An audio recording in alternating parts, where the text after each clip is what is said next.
The Jib Stick. It's not his pro model. It's a board he rides though. It was designed by Johnson and John Q.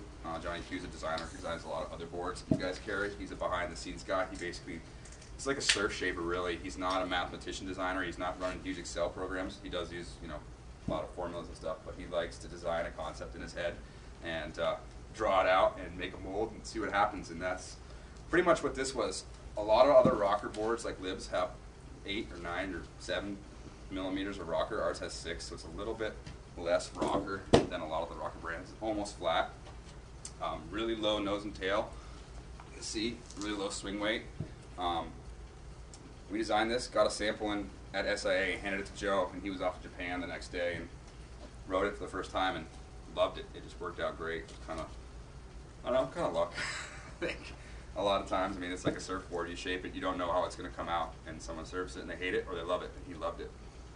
He designed the graphic on a napkin one day at a coffee shop and thought it'd be cool to have a bunch of floating heads in space. Also, this board has, the chai guy, something called armadillo, or Trojan armor, sorry, the armadillo plates in the center. It's this rubber pad that runs through, you can see it, it's like a dark strip on the green sidewall.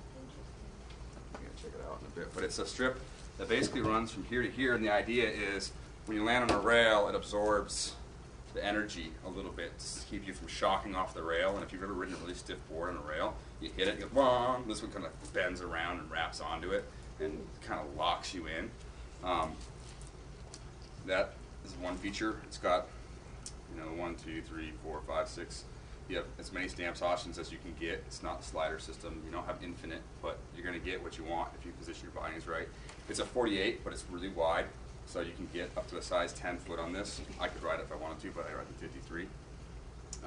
It's got something else called RETT, and this board is detuned from the factory. So kids that buy this, there's no edges between here and here where you're supposed to slide on rails. There's a little bit of edge up in the nose and tail that bites when you're turning, so you can actually get some grip if it's icy.